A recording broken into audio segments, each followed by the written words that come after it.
Welcome to the Mediabox. Stephanie Krisper here to talk about your report on ensuring human rights compliant asylum procedures. Tell us what you were worried about. Why did you decide to look into this issue now? Well, the title seems very visionary because the reality on the ground is, on the contrary, very frustrating. There's chaos and suffering happening. Why? Because there are no legal pathway to Europe almost anymore. And the majority of persons seeking asylum in Europe are from war-torn countries, Syria, Afghanistan, Ukraine. But what they face is not an easy path without danger to claim asylum and receive security, but they often have to experience violence also by police officers in different nations, especially at the border via pushbacks.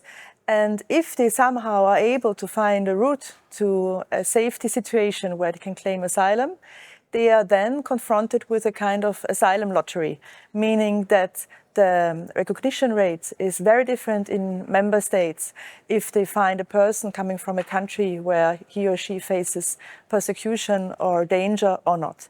So it's a very, for a person who is very much favoring the concept of rule of law and respecting the core human rights, frustrating situation to see so much suffering and chaos, which is also not in the interest of states and also not interest of right-wing parties and those who don't care about human rights.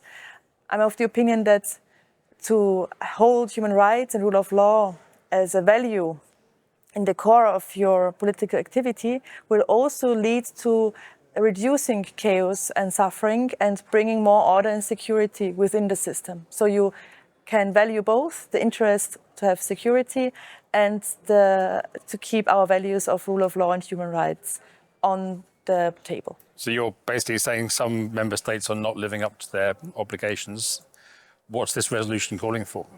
Totally. Also my country, every member state of the Council of Europe can improve and should improve. And the first thing would be to abstain from being violent, and the active part would be to make it possible for an individual to have a fair access to an also fair asylum procedure.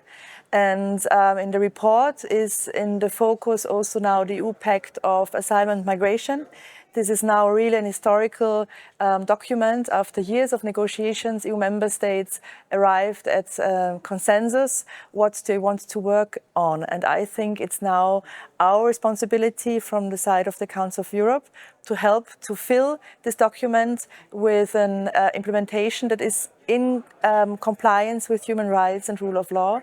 And so I also want to try with my work on the report and the follow-up to bring Council of Europe, where we have the elaborations on our values, and Brussels, where there's the money and the political activity now, to implement the pact together to make the system work in line with human rights.